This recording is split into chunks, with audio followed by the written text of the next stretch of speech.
Hello, everybody, and welcome to The Stage Door. I still like saying that new title. My name is Ryan McCartan, another solo video for a little peek behind the curtain. I'm actually shooting a movie right now, so I've been very busy. That's why Sam and I have been going back and forth with these solo videos, but we'll get more double content coming your way pretty soon. Appreciate your patience and your understanding. A while ago, I did a Q&A on my Instagram story where I asked you to ask your deepest, darkest questions about the entertainment industry, and oh my god, did you guys deliver. I am still chipping away at this folder of questions. I got like truly 70 or 80 really good questions, and I have not even hit the bottom of this barrel. So I'm going to continue with this Q&A. These are some of your fan-submitted questions about the entertainment industry. As I've always promised, if you ask intriguing and interesting questions, I will give authentic and true answers. So here we go. The deep, dark truth to your deep, dark questions. The first one, starting off with a bang, Molly asks, could you talk about kid actors? Why is Hollywood specifically such a bad industry for kids? So obviously there's a lot of thought around this particular topic. I think especially with Quiet on Set coming out, the documentary about Dan Schneider and all of the malfeasance with Nickelodeon. I have shared publicly my story as being a child actor. I've been acting since I was 7. I'm going to put out a little trigger warning before I talk about this. I'm going to go pretty deep, so if this is not a topic that you want, I would skip ahead. Okay. I have said publicly, I'll say again, I've been abused or sexually assaulted at work in this industry 3 separate times, and one of them was a grooming situation when I was 12 years old. And yes, it happened at work. It happened by a colleague who was 10 years older than me. I do not believe that Hollywood or the entertainment industry at large attracts monstrous people. I think it creates them. I think at the end of the day, we have 2 things converging at once. This is just my take. I think it's a crisis of parenting, and I think it's a crisis of power.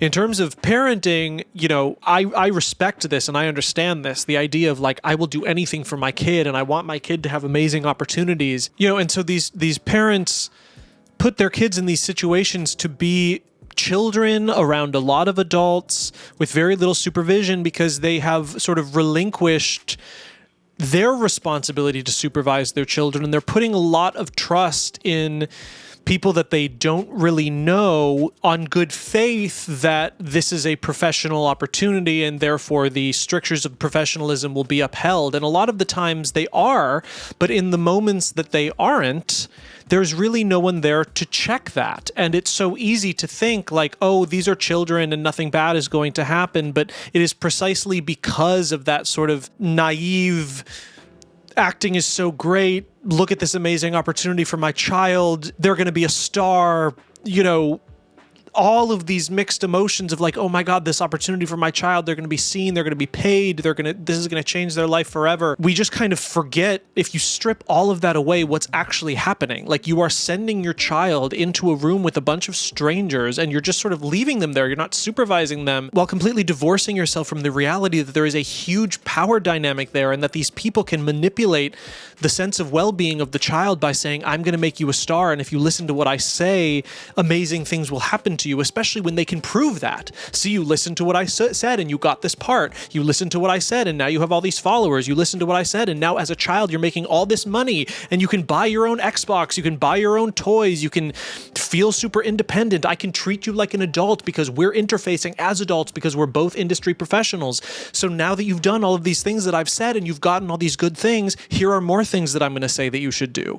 And you can see how quickly it can turn into an issue where power dynamics are at place and parents are absent. And how can you expect a child to be able to uphold or enforce their own boundaries? They're children, and children do not have a moral compass. Morality is instructed to them. It's taught to them by the adults that they trust.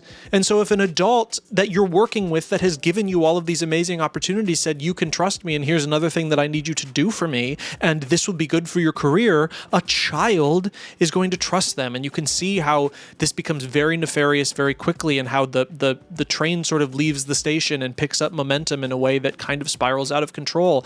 And often parents don't even know because they just sort of drop the kid off and pick them up at the end of the day. But I don't think that this industry attracts people who do monstrous things. I think it creates people who do monstrous things for all of those reasons I said. The power dynamics are at place. There's no one supervising them. It's my view that if children are in an on-set environment, there need to be a team of people supervising them. I believe parents should be given access to every step of the process, and children should never be alone in a room with anyone. And unfortunately, all of those procedures are not put in place. Parents are often absent. Children are often unsupervised, and it is very easy, as we've seen from documentaries and from first-person testimonies, it's very easy for a child to find themselves alone in a room with someone, and that should always be a no-no. So a lot of work needs to be done to reform this business, and our children need to be protected. And I don't know. It's really scary. And if you've seen that documentary, Quiet on Set, these things really do happen. And I wouldn't say they happen all the time, but they happen enough that it's really bad, because one time is too many times. And it happened to me in a small theater in a small town. It happened to all of these kids on Nickelodeon. It isn't just in the big places. It isn't just in the small places. It's the biggest rooms, it's the smallest rooms, and it's everywhere in between. And our kids need to be protected. It's absolutely not okay. Aaron asks, how much are you really prevented from talking about, like especially if bad stuff happens? I really pride myself in how like honest I am, you know, and how transparent I am. I've told a lot of stories about Heathers, about Liv and Maddie, about Broadway, about the music industry. You know, I try to give like a really transparent peek behind the curtain just to sort of illustrate like how much are you prevented from talking about.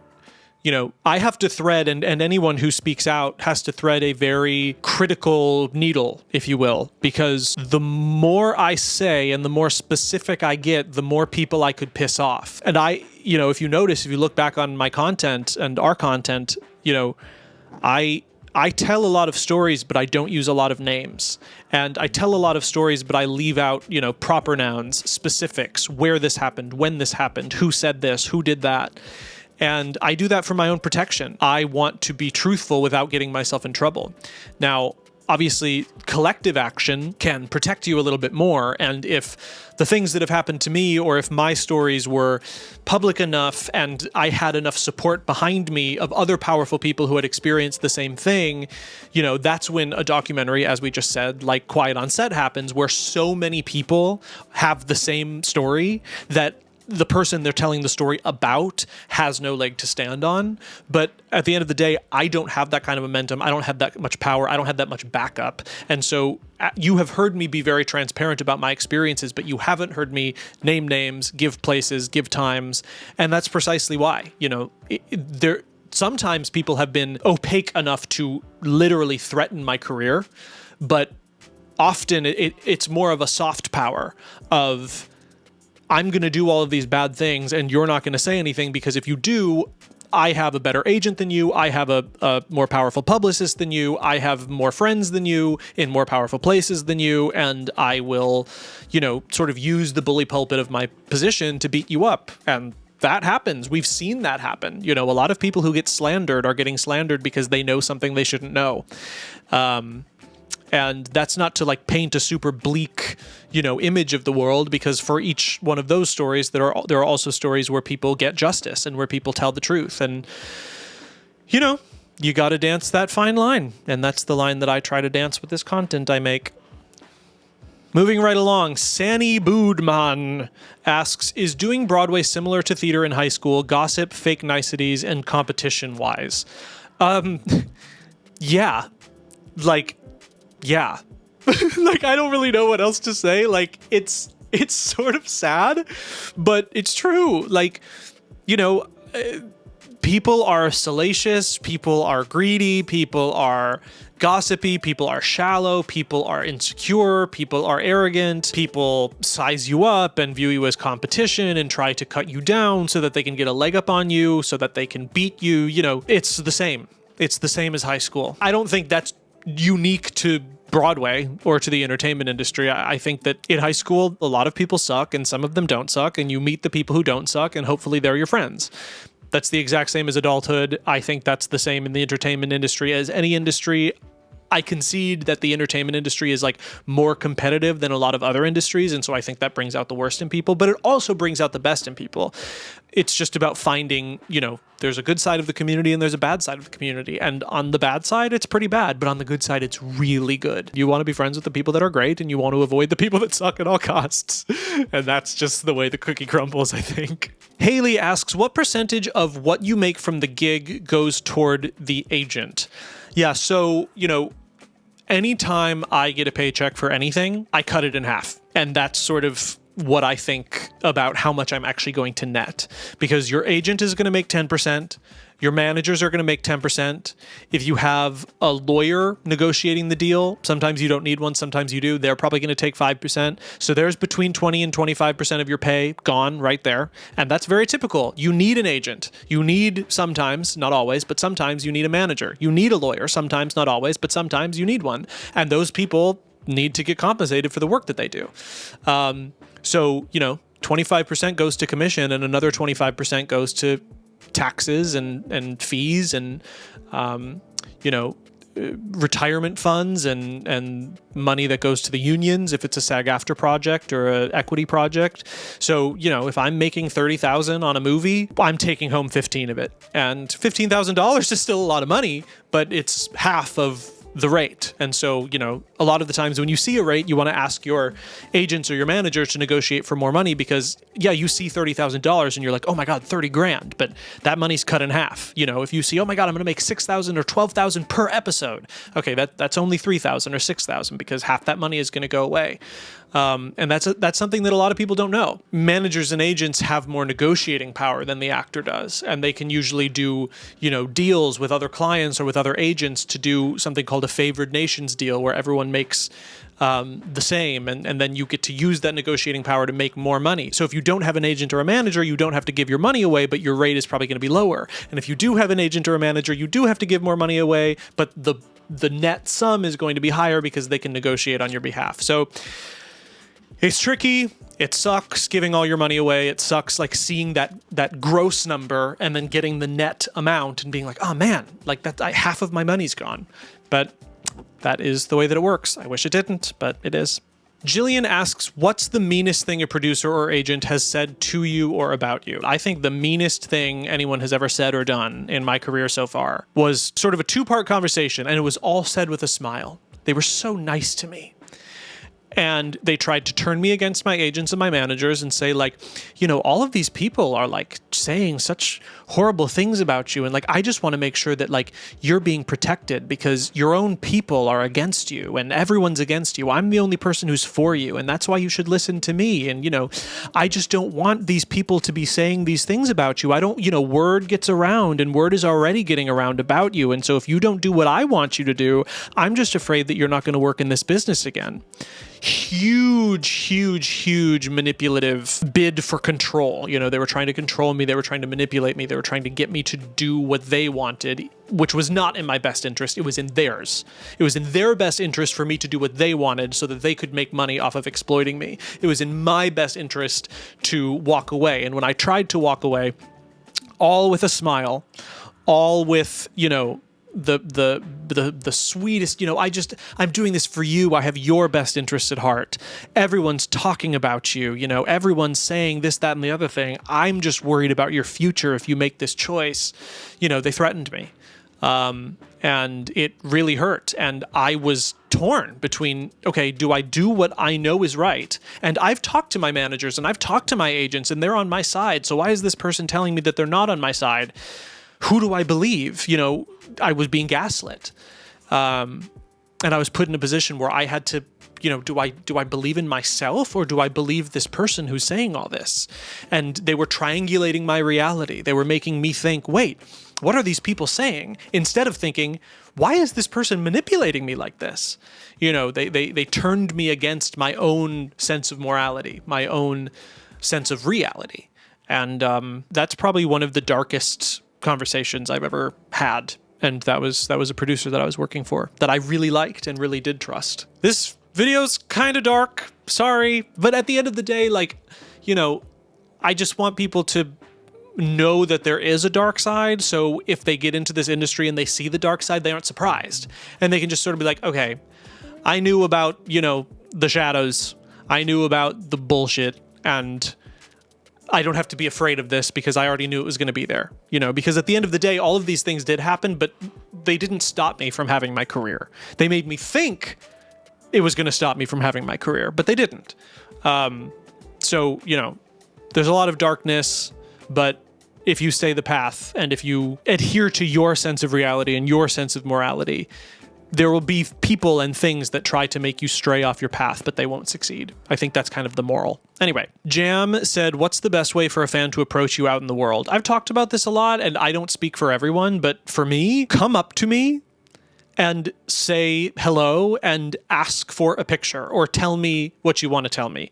The only thing that pisses me off royally, well, there are two things about fan encounters, is when people take pictures of me or talk about me instead of just approaching me, because then I don't feel like a human. I feel like an animal in a zoo. Or when they're super rude to me, when they just sort of displace my sense of humanity and just sort of treat me like an object. You know, like, oh, my daughter wants a picture with you. Come here. Wait, you're talking to a human being. I'm happy to do it, but can we be cognizant of the fact that you are asking me for a favor instead of barking an order at me like I'm a trained animal? Like, talk to me like a human. If you come up to me and we have a human moment, you will absolutely get what you want. And if you don't treat me like a human, I'm going to be pissed at you and probably post about you on Instagram. Last question. Sam says, is everyone really on drugs all the time? I was actually recently having a conversation about this with a friend of mine who's also in the entertainment industry. This is definitely a work hard, play hard industry. And it's amazing how pervasive drug use is in this industry. I would not say everyone is on drugs all the time. But I would say that this industry is unique in the sense that more people get away with being drunk or on drugs while at work than in other industries, especially if you're famous. If you're really famous, if you're really powerful, if you're the reason the show is making money, people aren't going to check you. And that goes back to the first question, you know, these power dynamics. If you have power, people are going to look the other way on a lot of things. That's despicable, and it shouldn't be that way. But it does happen from time to time. I definitely wouldn't say that this is like extremely prevalent, that this is like a main pillar of entertainers. But I have definitely worked with people who were drunk during the show. I have definitely worked with people who were high during the shoot. And unfortunately, like, everyone sort of looked the other way. I was in one situation where someone was so noticeably and dangerously drunk for a show that I did that I had to like call the union and report them. And to be completely honest, very little was done. I mean, I think that they sort of got like a slap on the wrist, but their behavior absolutely continued.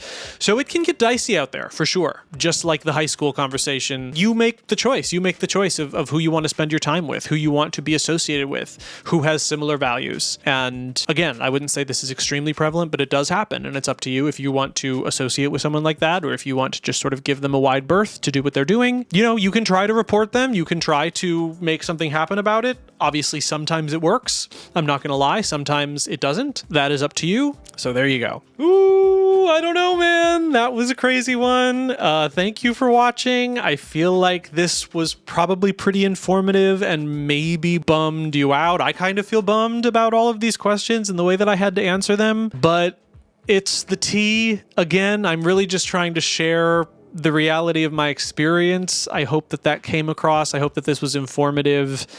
Maybe I'll do a series where you can ask me questions that are really positive so I can give you like all of the amazing stories of my career that I have, because I do have them. Like I said before, you know, there are shadows. There is a dark side of this industry. There's a dark side of everything. There's a dark side of politics. There's a dark side of society. There's a dark side of entertainment. There's a dark side of banking. There's a dark side of law. There's a dark side of everything. I'm illustrating what that dark side is because I think that the best way to beat the darkness is to shed a light on it, right? So that's what we're going for. That's the thesis, the idea, the concept behind why I think these videos are important. I certainly don't want to bum anyone out or scare them away from partaking in this industry if they want to.